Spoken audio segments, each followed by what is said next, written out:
Hello, readers. Today we're going to look at a story about horses.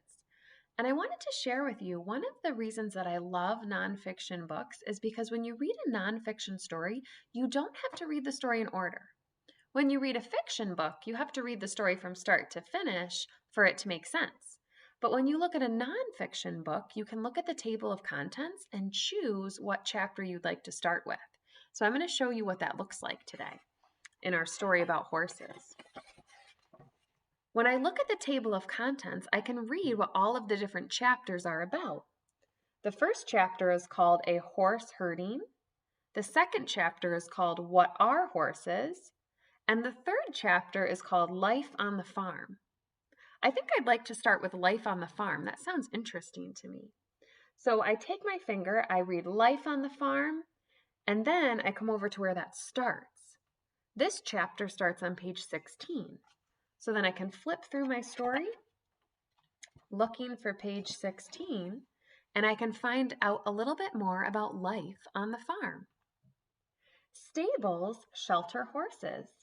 The animals play and eat in big pastures. Horses eat hay and grass. Apples are a sweet treat. And up in the corner, they have a fun fact here. It says their favorite foods: grass, hay, and oats. Many kinds of horses live on farms.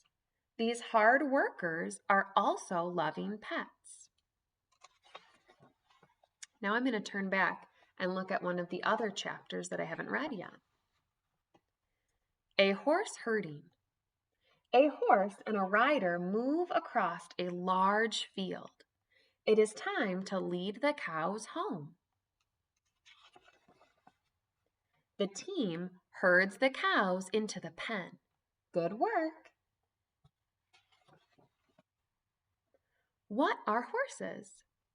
Horses are strong mammals with long legs. They have short hair that shines in the sun. Strong hooves cover each foot. These help horses run fast. Horses have big eyes and pointed ears.